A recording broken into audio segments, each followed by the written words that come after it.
Good evening, and welcome. My name is Andrew Jorgensen, and I am the General Director of Opera Theater of St. Louis.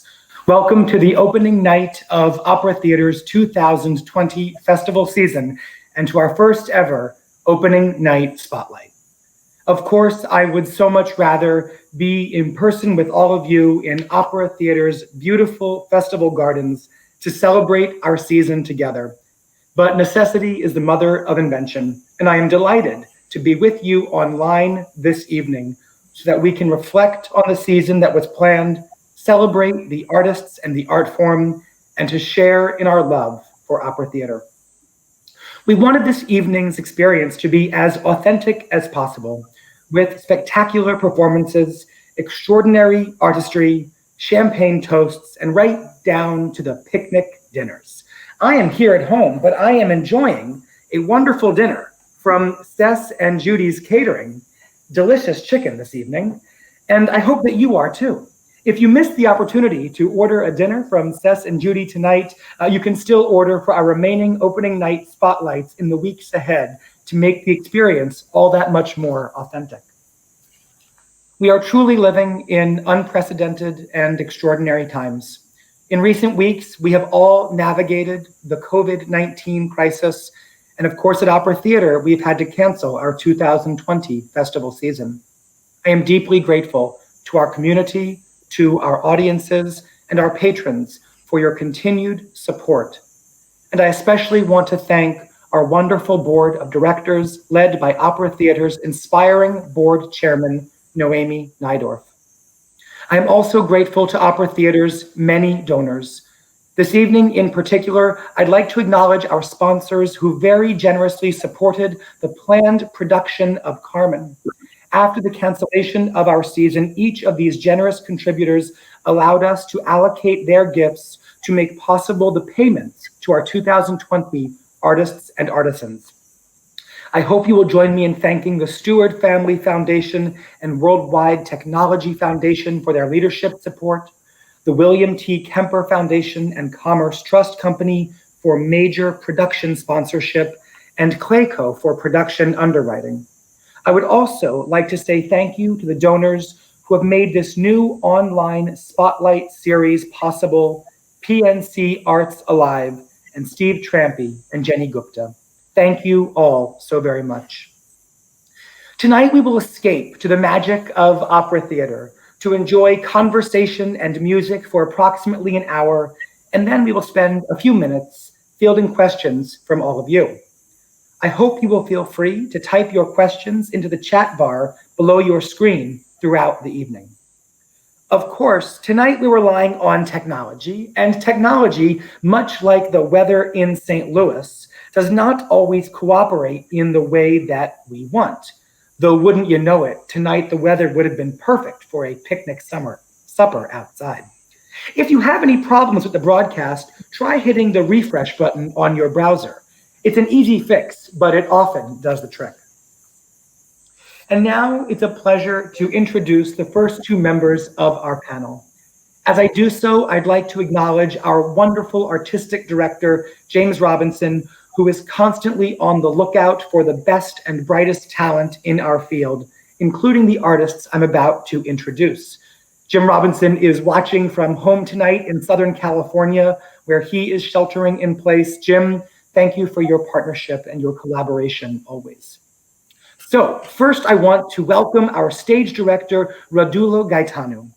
Athens-born, Paris-trained, London-based, she is truly the consummate international opera director. She trained as a violinist at the Conservatory in Athens. She went on to study musicology at the Sorbonne in Paris, as well as opera staging at Paris 8 Saint-Denis University, and joined the Laboratoire d'études de mouvement at the prestigious International Theatre School Jacques Lecoq. She was nominated for Best Director at the 2019 International Opera Awards, and Carmen would have been her US and OTSL debuts. Rodula, welcome. I am also pleased to introduce, good evening, welcome. I'm also pleased to introduce our Carmen conductor, Timothy Myers.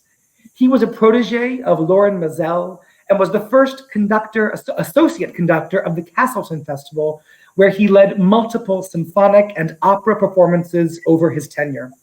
He has been the artistic and music director of the North Carolina Opera and has conducted orchestras and operas nationally and internationally, from Beijing to Brooklyn and almost everywhere in between.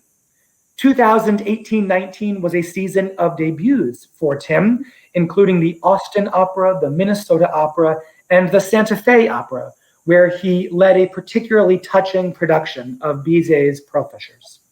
Carmen had to have been Tim's opera theater debut, and I think the second or maybe even the third time that he and Rodula had collaborated. Tim, welcome. It's great to have you with us tonight. Thanks so much. Glad to be with all of you. So to start our conversation, obviously, neither of you is here in St. Louis as we originally planned. Where are you and how are you managing in this chaotic time? Rodula, let's start with you. I am in London at the moment. It's 1 o'clock in the morning where I am. So it's post-show drinks for me. I was so much looking forward to this premiere tonight, but I'm so glad that I'm in such delightful company and we're going to discuss about the show. I'm so glad to see you, Andrew, and to see Tim and Sarah in a little bit. And I got a bit prepared for an opening night. I have my premiere shoes, which I've been wearing to all my first nights the last 17 years. So they're still with me to honor this the event that would have been if it wasn't for this world pandemic that we're all experiencing. We are in a relaxed lockdown in London. Things are very strange, I have to say, but we remain optimistic and hopeful, and we will get through this. Absolutely. Thank you so much for staying up late with us tonight. We so appreciate it. Tim, the same question to you. Where are you now and how are you and your family doing? I'm in North Carolina. I live in Raleigh, North Carolina, and we actually have the opportunity to come for this weekend to the Outer Banks. So we're enjoying some nice weather and some fresh air. And I have 2 young children. My son, Henry, just turned 1 a few weeks ago, and my daughter, Lila, is 3, and we're just having a great time. And it's been an enormously frustrating, even alarming, anxiety-producing time in many ways. But there are many silver linings, and this career can be very busy and sometimes too much. And one thing that I've been enjoying and learning to appreciate is time slowing down. And so to think about a lot of things that I don't normally have time to think about. And also, for example, I got to be home for Henry's first birthday, which with my original schedule, I would not have been able to do. So there's a lot going on, and I'm really trying to focus on just spending quality time with my family and thinking about a lot of things that we can do to further our art form and make it even stronger when we come back.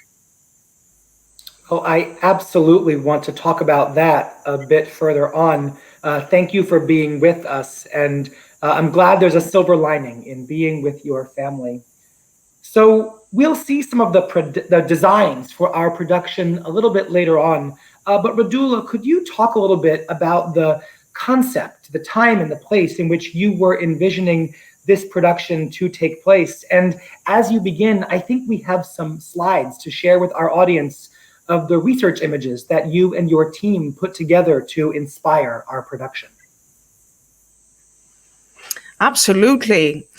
We were setting the story in a border town in Mexico in the late 60s. The 60s, particularly the late 60s, is a time of great social change for women, for the family model. There is a sexual revolution going on, and there is and generally people start moving around a lot. We are in a bordered town and people come and go. There's a weapons factory, there's heavy military presence, there's a local rodeo with champions being everyday heroes. Life happens outside in the streets under the hot, dusty sun. Every possibility is open. People have hopes and dreams, and love is just around the corner. When my designer and myself were working on this project, what we were trying to do was to capture Carmen's worlds. And by that I mean trying to be, for instance, in Act 1, we are at her workplace. Then in Act 2, we are at her place of pleasure. In Act 3, we are amongst her people. In Act 4, we are in the local festivities where she's being worshipped along with Escamillo. So it's always the world's carries her infectious energy. And for me, it was very important to come up with something that, carries this magnetic energy throughout. And there is also a sense of everything feels quite dangerous and exciting, and it's intense all the time. So I wanted the set to reflect that infectious energy of hers. Also, the stage in Opera Theatre St. Louis is very unique. The audience has this opportunity to experience up close the performance, but also at the same time keeping the bigger picture alive, if you want. And I just wanted to make the best out of the possibilities that the stage offers, and create something which was very vibrant and honest and emotionally raw, and something that felt real and believable.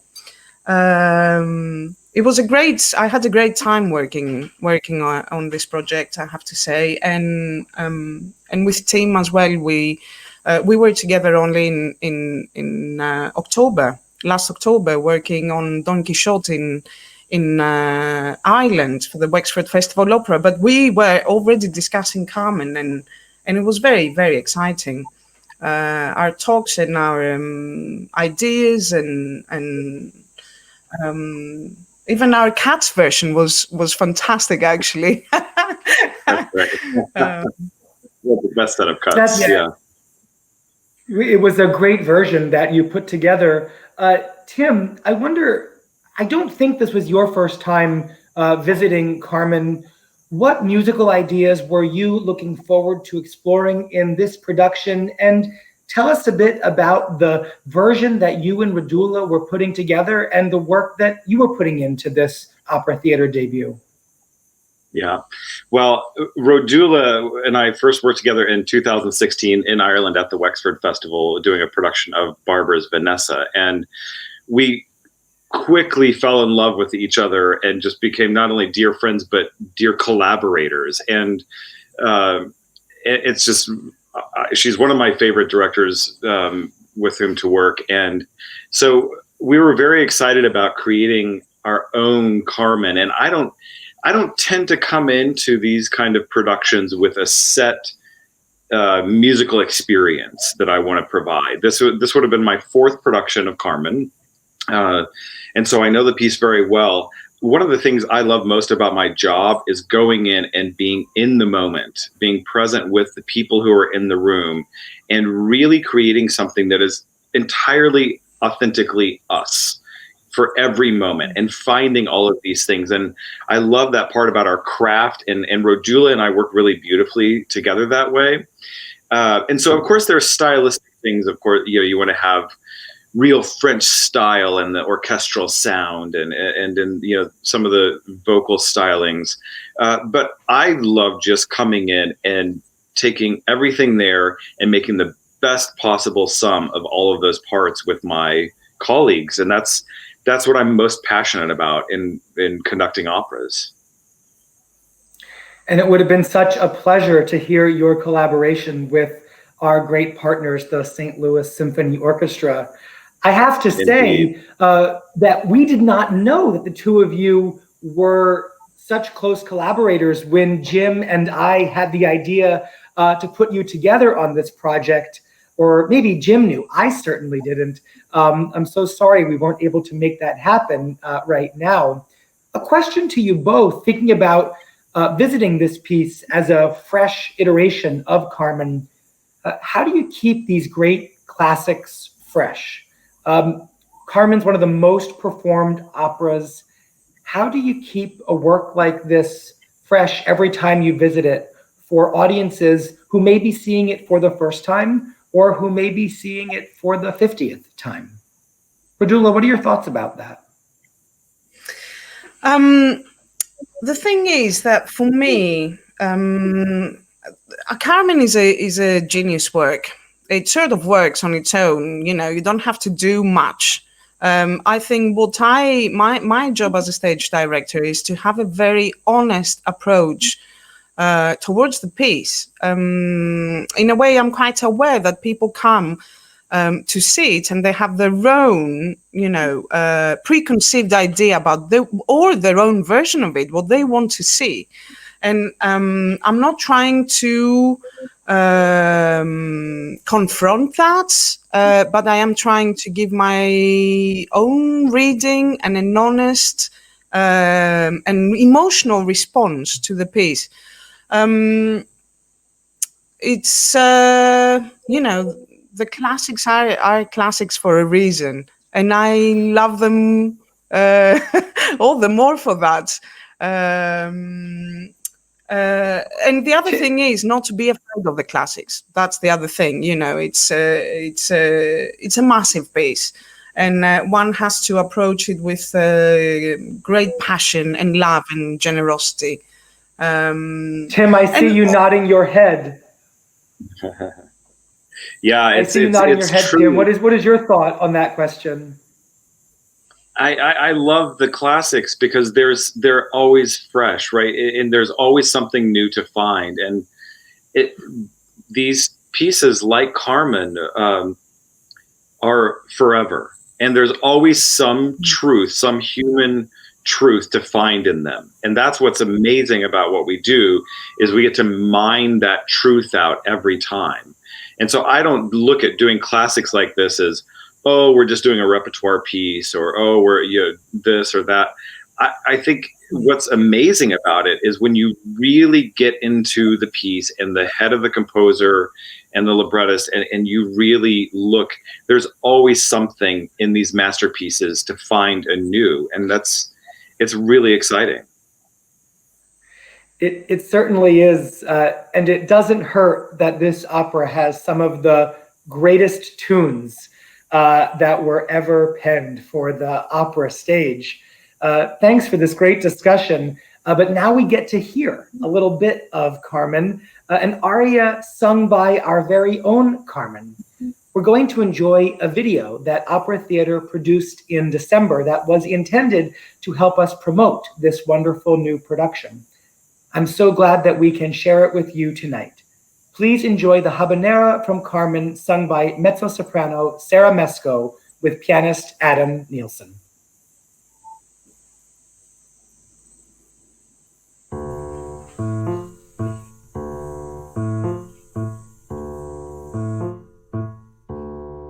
Love is like a defiant bird that none can catch and none can tame. Though you whistle, you won't be heard if she refuses to play your game. Nothing helps, neither threat nor prayer. While one may speak, the other's dumb. I may fancy him over there, although he's quiet, he will succumb. That's love. That's love. That's love. That's love. For love is like like a gypsy child who lives a life that is as free as air. If you don't love me, I shall love you, and if I do, you must beware. If you don't love me, if you don't love me at all, I love you. But if I love you, if I love you, you must beware.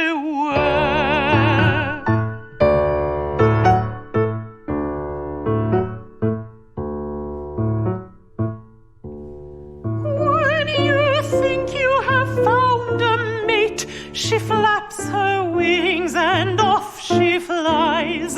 Love has gone, you no longer wait, but then she'll take you by surprise. Back and forth till she has destroyed you and told you love can never last. Love is still and she will avoid you. If you let go, she'll hold you fast. That's love. That's love. That's love.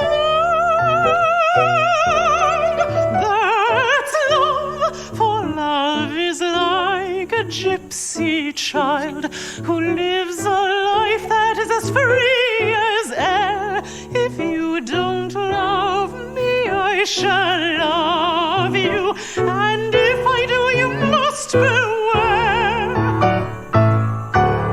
If you don't love me, if you don't love me at all, I love you.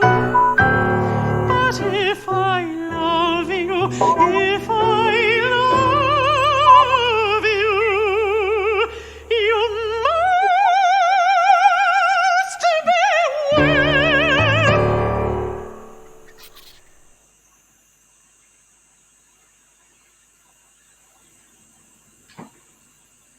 That was fabulous. What a thrill, and what a wonderful flavor of the production that we would have been sharing tonight.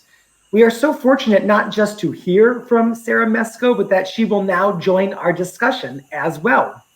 Sarah is a native of Hot Springs, Arkansas, and one of the most exciting rising mezzo-sopranos on the American scene, garnering attention throughout the opera world. She has sung at important theaters, including the Washington National Opera and the Metropolitan Opera, and she was singled out by Opera News as one of a dozen singers to watch during the 2019-20 season. She will be very well known to opera theater audiences from her stunning debut last season as the Empress Ottavia in our scintillating production of The Coronation of Poppaea. Sarah, welcome. Please join our panel. And there you are. It's so great to see you. Good evening. Sarah, I'll start with the same question I asked Rodula and Tim. Where are you and how are you doing right now? Well, I'm here in Houston, and as you can see, it's very sunny. I'm right in front of a window, and the sun won't go down for at least another hour. So enjoying the Texas sunshine here at home in Houston. Things have been challenging, but like Tim and Rodula mentioned, it's a challenge to find the silver lining, but once you do, it can be a source of great comfort. So it's been nice to be able to take some enforced time off, and just been hanging out at home with my husband and our dog, and going on long walks in the evening and enjoying the sunshine. So it's been a challenging time for everybody, but it's nice to be able to be home with family. Absolutely.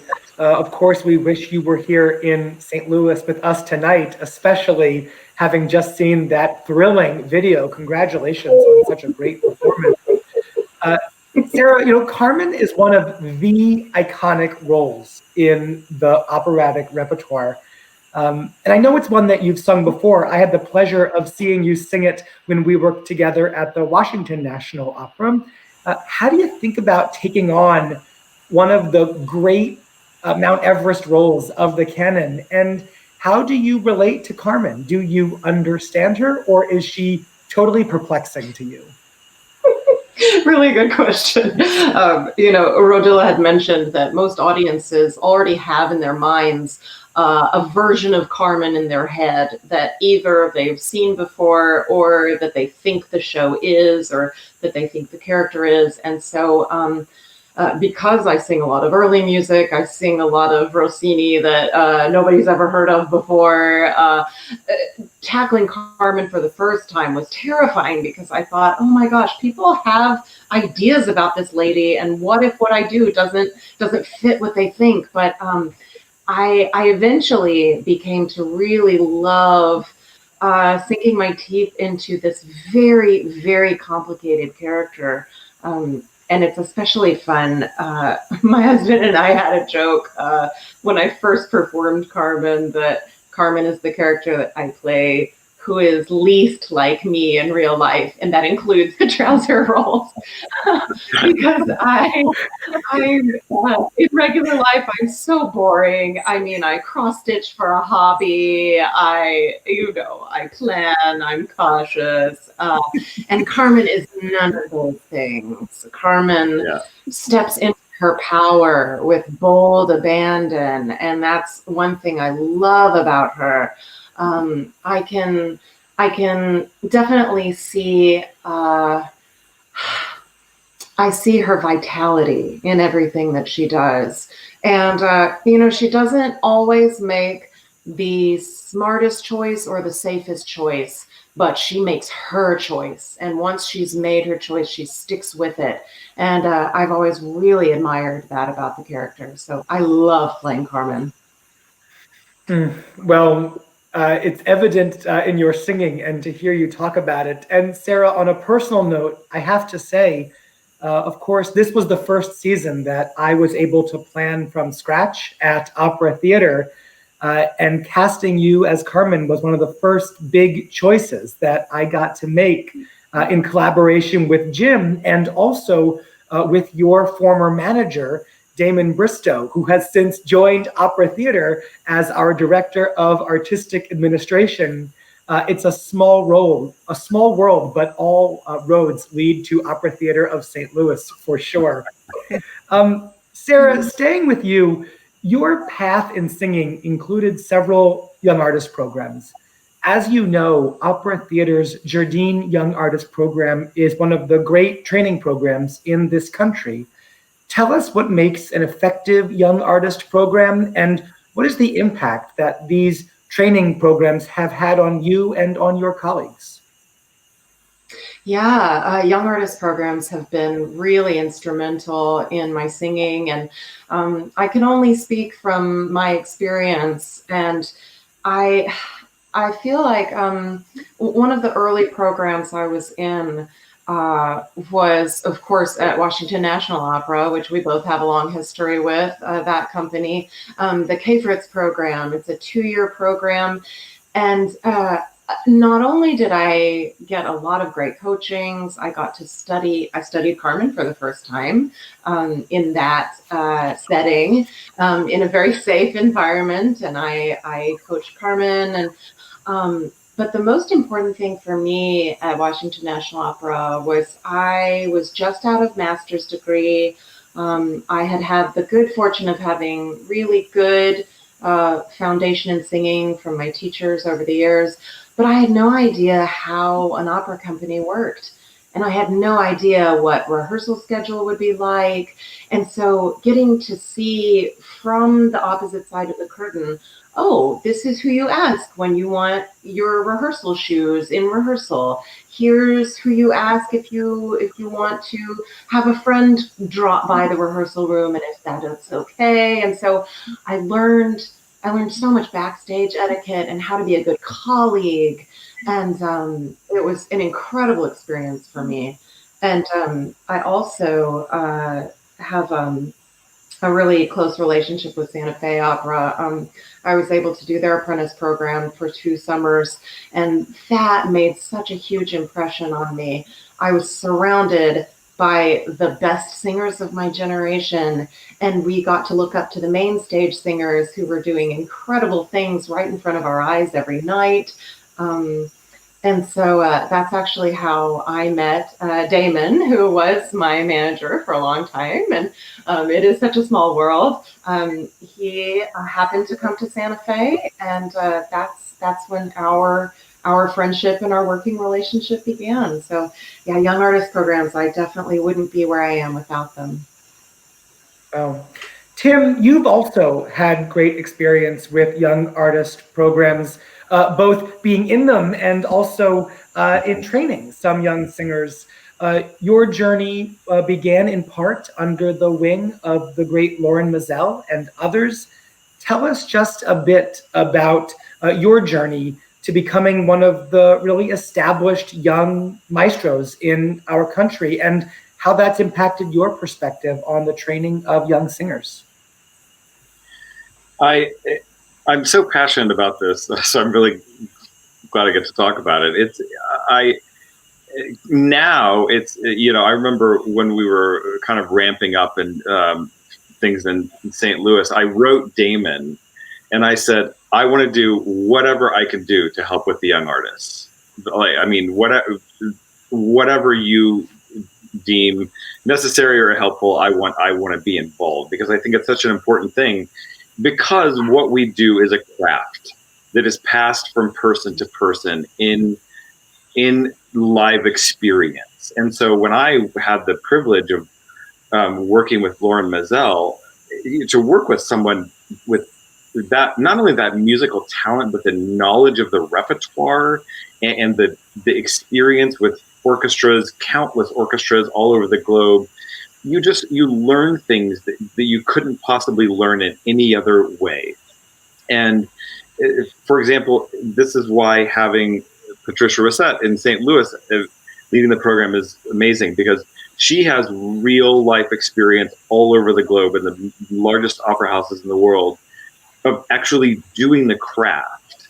And I really think that's the most important thing of what we do is the craft. And then that's what really creates the art that comes across the stage. And so for me, it was life-changing. I was this kid from Kansas who I didn't even go to my first opera until I was 21. And I didn't hear a symphony orchestra play live until I think I was probably 14. So to have kind of gone to school and made my way into this career, and then to be taken under the wing of someone like Maestro Maazel, this titan, was literally life-changing. And I remember the one particular moment with him that I will never forget, because it really changed my life, and I try and pass this along. And it was after a performance, and he could be a very, very intimidating figure. But after a performance, we were sitting together chatting, and he would occasionally get into these really grandfatherly type modes. And he just told me, he looked at me and he said, you don't need to worry about managers and publicists and all of that. He said, your job is, today is day 1 and tomorrow is day 2. Your job is to be better on day 2 than on day 1. And if you do that, you're going to be really damn good. And in that moment, my life changed, because he saw something from me that I had not seen for myself before. And that is why I love to work with young artists and do what I can to pass on what I've been given by other people, so that we all continue to develop our craft and go higher and higher. So that moment what literally changed my life. And if I can give any bit of that to any young artist, I really want to do it. I'm gonna steal that line, though I will certainly give you the credit. It's an inspiring thought. Rodula, the same question has actually just come from our audience. Jim Robinson, writing from his home, has asked the same question of you. Your path to directing opera is rather unique and began at an early age. with some really formative different kinds of training that we mentioned in the introduction. Tell us about your path into directing opera and how all of those disciplines have informed your perspective and your work. As you mentioned, I have a musical background, and then I did study opera directing. But I think my most formative experience is actually in my childhood. I was very fortunate to literally grow up in a theatre. My dad used to run the Greek National Opera when I was a kid. And he used to take us every night, me and my sister, every night to the theatre. By the time I was 10, I think I had seen 30 Rigolettos and 20 Traviatas and, 30 Don Carlos. It was literally every night to the theatre. And I think this had the biggest impact in me. And I still remember putting on my best or favorite dress and sitting in front of the mirror and trying to perfect Violetta's cough. But it wasn't to perfect the cough so that the show is good, is to make the death at the end believable. So I always try to make the musical drama feel real. And I was very passionate about it from a really early age. I had this, as I said, a fantastic luck growing up, but then coming back to the impact that the Young Artist Program can have, I am a product of a Young Artist Program. I did the Yeti Parker Young Artist Program at the Royal Opera House here in Covent Garden. And this was an extremely formative experience for me because I realized how all the mechanics, if you want, all the mechanisms of the big machine. And our art form is being made with the work and the contribution of so many people in so many different capacities. And it's so different from spoken theater, if you want, because we all speak a common but very specific language, which is so unique. And to make what we do, there are so many people working on it. To put a show on, there are about 200 people working that evening for that show to be on. And I think this is extraordinary. And as both Sarah and Tim mentioned, you have to step by step learn how to work within this big machine and make the best out of it, and how also to for me and for what I do, how to make the best out of, and take the best out of the people you're working with. And a good young artist program gives you this opportunity. I'm very, very, very important. Well, thank you all for sharing those thoughts. Many of our Jardine Young Artists and Gaddis Festival artists are listening in this evening. Of course, such an important part of what you all would have been doing had you been here would be to be spending time with them and interacting with them and giving them this perspective. And it's so wonderful to share these little tidbits now that I know they are so grateful for. It's a great discussion, but we will pause now to hear another selection from Carmen. This one will be Michaela's third act aria, sung in the original French. Our Michaela, Erica Petrocelli, recorded this specifically for opera theater from her home, where she is conveniently quarantining with her boyfriend, Louis Loreseb, who happens to be a pianist. So we were able to get some music made for this occasion.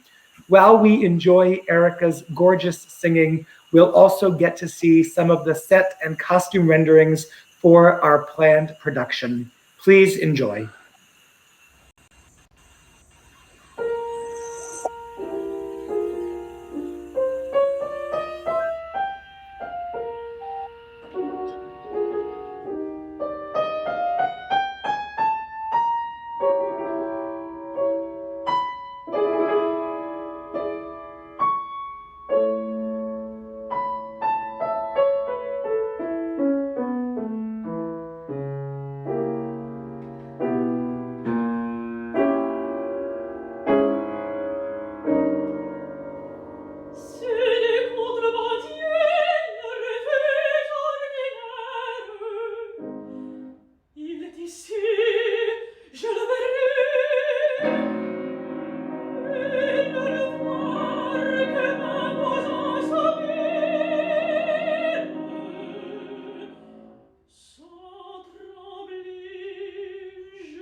Bravo, bravo.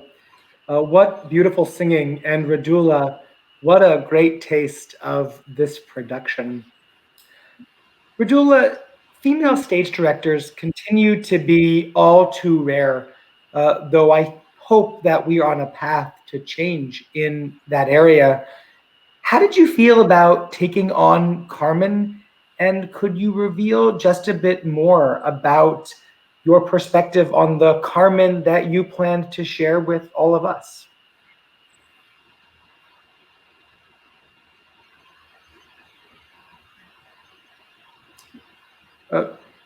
Rodula, I think you are muted, and How I think about we're now? Can going. you hear me? Now we Yeah. hear you. Start that answer Uh, again, please. I was just saying that I love Carmen. I like her as a person. I think she's a creature with extraordinary charisma.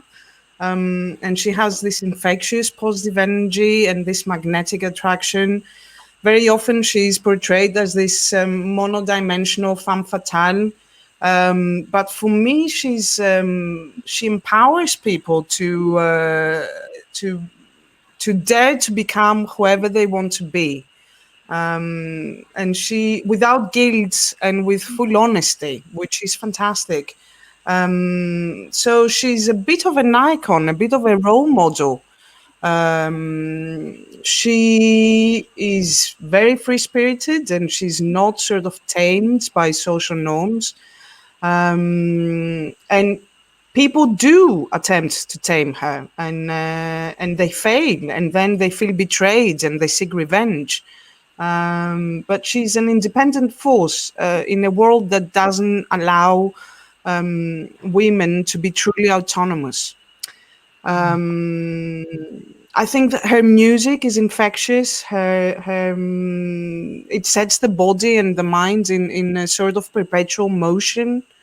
And it's contagious and it's challenging, and it's unpredictable.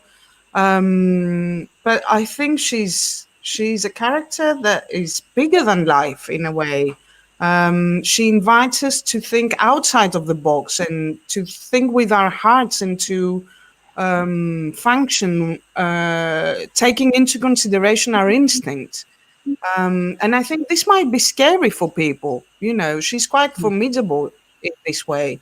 And people feel empowered, or particularly the men around her, they feel empowered by trying to control her. Um, One can either believe in Carmen and lets her be a sort of uncompromising inspiration, or one will try to take her down. There is no medium way. But for me, it was important to create someone who was very likable and not so dark in a way. Very strong, but very inclusive, which I think she is. She's this, as I said, she's extremely magnetic and very, very charismatic. And she has this capacity to live life to the full. And yes, I was hoping to bring all this infectious energy on stage and work with Sarah and Tim and make something fantastic. Well, we will do so. We will do so. What an inspiring answer and an inspiring thought about the energy that Carmen brings. I want to ask a question to all of you. This shelter in place period has given all of us time to think and reflect. And in these periods of reflection, it's artists who come up with the answers of what the world can look like and what the world will look like as we go forward. As you think about opera, what about our art form do you love the most? And as you reflect during this time, what gives you hope and inspiration for all of us going forward? Tim, let's start with you. It all to me comes down to community, and that's the community of artists and within the producing company, the community that involves the audience. And that's something that to me is incredibly special. Of course, in a challenging time like this, we're reliant on a lot of electronic media and digital formats, and we have wonderful technology that makes some of these broadcasts really amazing. But for me, there's no replacement for a live experience, because I believe that what we do is we create miracles, because it's a group of people coming together, and there's a moment that has never happened before and will never happen again. We could do the habanera and stop and go back and do it again, and it would be completely different. And so this is, for me, what the magic is. And so this time has been really fascinating in that, because out of necessity, we've had to stay connected in other ways. But at least for me, and I think for a lot of other people, I hope for everyone else, that it's increased that craving for the communal experience of art that is so beautiful and so magical and can only be experienced in that performance and in that very special moment. And I hope that we always just keep that at the front of our minds, because to me, it's irreplaceable in every way. Absolutely. Sarah, what are your thoughts on this question? Yeah, I'd love to build on what Tim said about community and about being in a room together and sharing an experience in the moment. When I first started studying with the two Steves, Stephen King and Steve Smith, at Aspen a million years ago, I remember Steve Smith said something that really stuck with me, was that we are artists that create in sand, and what we create, it immediately goes off into thin air because we do it live and because we do it without amplification.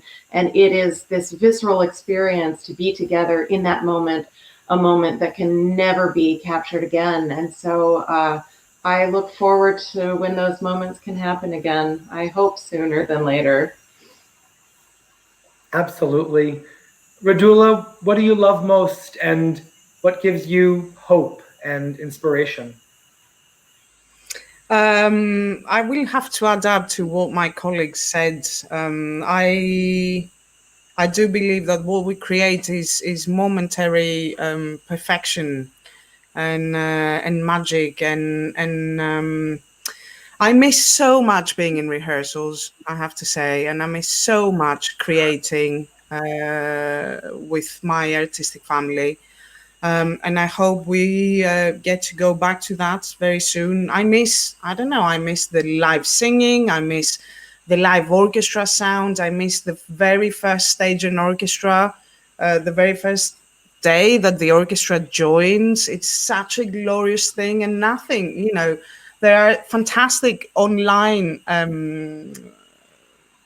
attempts, efforts, and results, but nothing can replace that and the goosebumps I get. And I'm very, what really gives me hope is that there are a lot of passion. There is a lot of passion from the people out there, from our audience, from the artists. And this passion is what is going to bring our art form back on our stages again. And I will, I salute that. I salute this collective energy that can go to bringing opera live on our stages again. Thank you all so much for sharing that. I have to say that it's all of you and your colleagues who give me hope. Nobody goes into opera administration at a festival company for the other 9 months of the year. It's the months when we get to be with you, making this work come to life. And to be with you and to hear from you gives me tremendous hope and inspiration tonight. But now we'll have our final musical selection this evening from Adam Smith, who was going to make his opera theater debut this summer. Adam is an English tenor whose star is majorly on the rise. He has been praised both for his shimmering voice and for his matinee idol good looks. His major recent debuts have included the Seattle Opera, the Bordeaux Opera, and the English National Opera. Adam is currently sheltering at home with his wife, the well-known St. Louis favorite soprano, Corinne Winters, and he was kind enough to record Don José's Flower Song for us. As we hear this beautiful music, I hope you will add your questions to the chat bar below your screen. After the aria, we will have some question and answer, so please, we'd love to hear from you. If you can't see the chat bar, try exiting from the full screen mode and you'll see the comment bar at the bottom of your screen. Please enjoy Adam Smith singing Don José's Flower Song.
Hmm.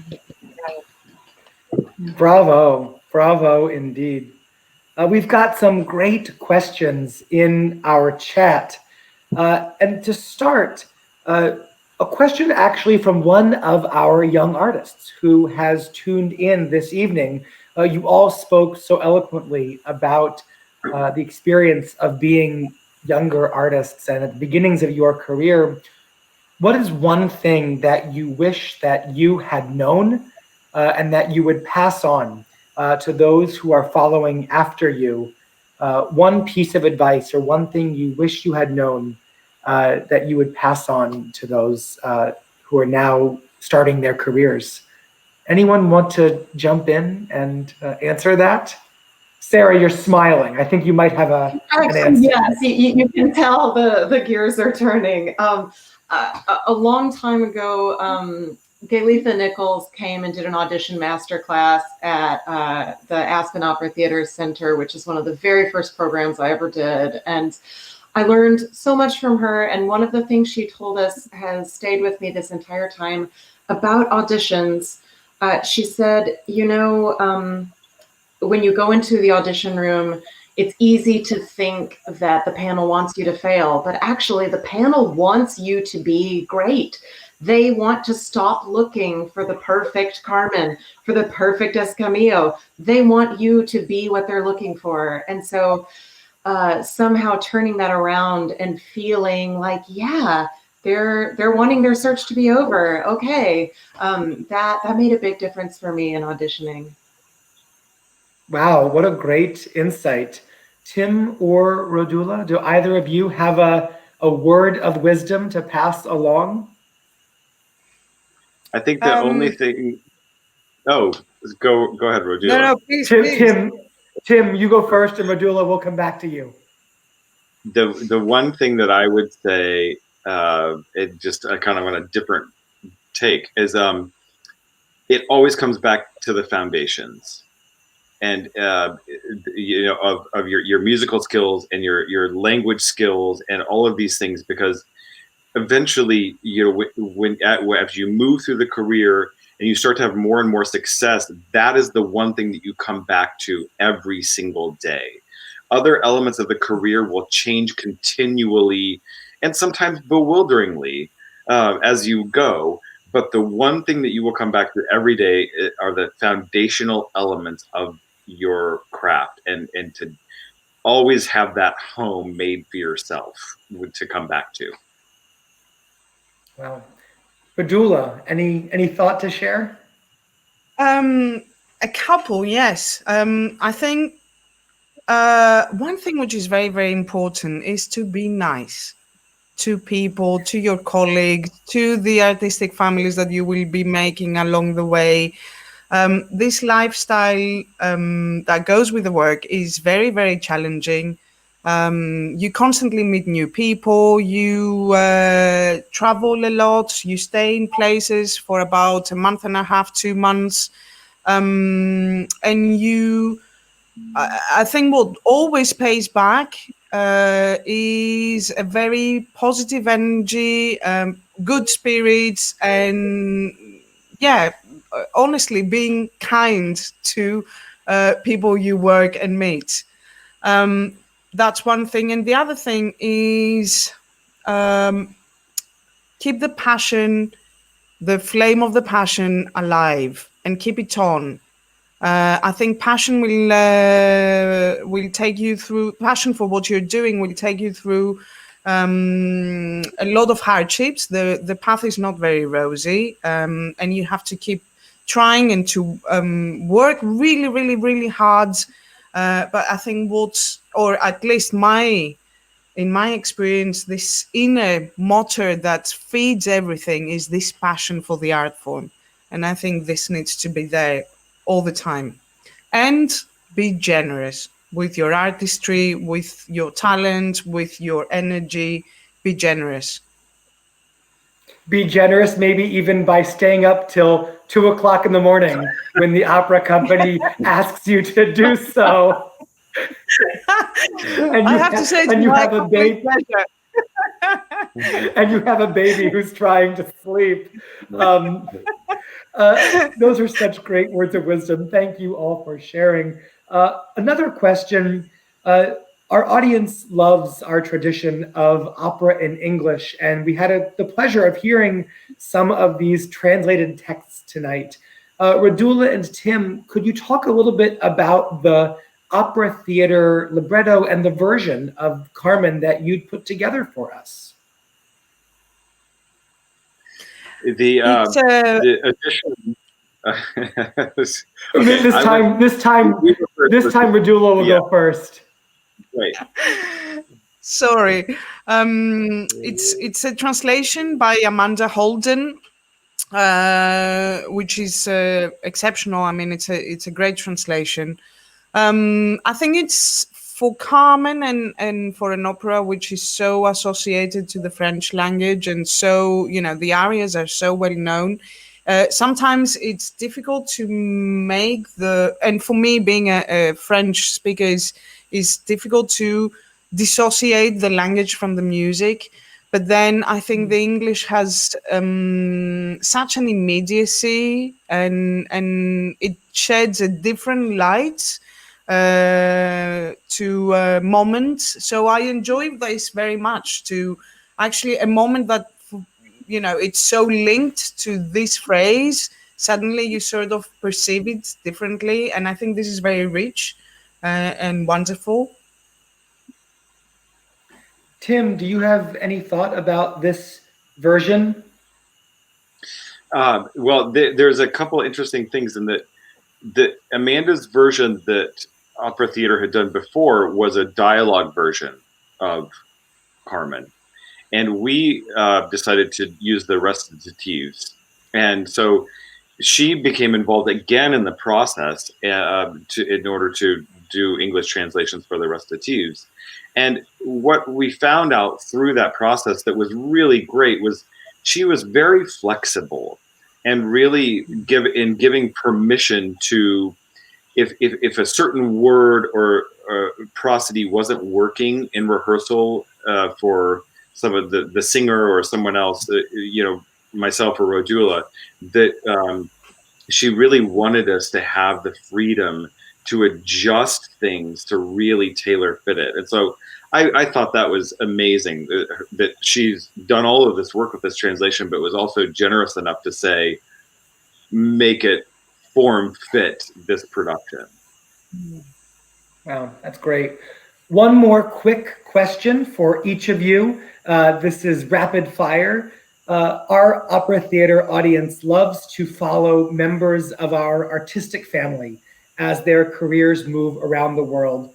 And of course, all three of you now very much are members of our artistic family.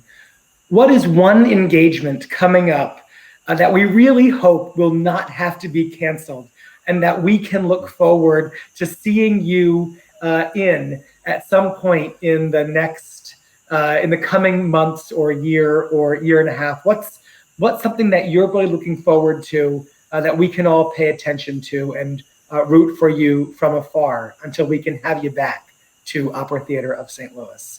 Rodula, you start. When all this happened, I was in rehearsals for La Clemenza di Tito in Norway, and this show had all the ingredients of being a great show. So, and it's coming back. So I'm very much looking forward to to finishing, you know, what I had in mind of doing with La Clemenza and sharing it with an audience. And I'm also looking forward to a big epic outdoor Aida in Denmark, in a really big venue of 6,000 people. So yes, I'm looking forward to these two projects. We'll be paying attention. Sarah, what about you? Well, I have some concerts coming up in the schedule that I really hope don't get canceled. I'm especially excited about getting to do my first Mahler Second Symphony. hopefully in early 2021. That's been on the calendar, but kind of had the pause button pressed on it. We're not quite sure what the world will look like in early 2021. So, but I love Mahler, and that was actually my first gig with an orchestra was Mahler Third Symphony. So finally getting to do Mahler Second would be amazing. I hope I still get to do it. Absolutely. Tim? There are a few things that I'm holding on to, but one that's very interesting. I serve in the Austin Opera as the artistic advisor, and we've put together a new production of Mason Bates and Mark Campbell's Steve Jobs that is premiering in January, and it starts in Austin and then goes to Atlanta and Kansas City. And that's something I'm really looking forward to. In addition to the classics, I have a great passion for working with living composers and librettists, and I adore doing that, and I really am fascinated with this piece, and can't wait to bring that one to life. Well, we will be rooting for that as well, and we are rooting for all of you. We could keep talking, but I'm afraid that we are coming to the end of our evening. And certainly, I know that we have to let Rodula get on to bed. I want to thank our wonderful panel, Sarah, Rodula, Tim, and also Erica and Adam for sharing their music with us. I also want to thank the members of our year-round staff for their extraordinary work in canceling the season and in putting together tonight's presentation with all the rest of our digital festival. It's such a pleasure and a privilege to collaborate with the Opera Theater staff. Of course, I want to thank all of you at home for joining us tonight and to say thank you for your continued support of Opera Theater of St. Louis. I very much hope that you enjoyed tonight and that you will join us in the weeks ahead for more of our digital festival. Please tune in next Saturday at 7 p.m. for our opening night spotlight on Die Fledermaus, featuring director Shauna Lucy, conductor David Charles Abel, and soprano Mary Dunleavy. And please be sure to join us on OTSL's Facebook page this Wednesday for the third episode of Front and Center, featuring 4 of our outstanding Jardine young artists, hosted and moderated by the director of that program, Patricia Reset. Tent Talks can be seen on Friday afternoons at 4 p.m. with our Director of Artistic Administration, Damon Bristow, interviewing a star-studded lineup of opera and classical music greats on our Facebook page. And you'll certainly want to catch an exciting online event May 31st at 7 p.m. titled Arts United STL, spearheaded by Opera Theater and the St. Louis Shakespeare Festival, to raise much-needed funds for local artists, all of whom, of course, are unemployed due to this pandemic. All of that is coming up, but as we say farewell tonight, I want to end in the great tradition of Opera Theater of St. Louis, of course, with a toast. I will ask our wonderful panel to join me in raising a glass and to ask them and all of you at home to join me in toasting to Opera Theater's talented artists and to our beloved audience. Here's to all of you, to your health, and to the sustaining power of art and music, which binds us together and which will surely bring us together again soon. Cheers. Here and here. I hope that you will join us again next Saturday under the virtual tent. Until then, stay well. Thank you and good night.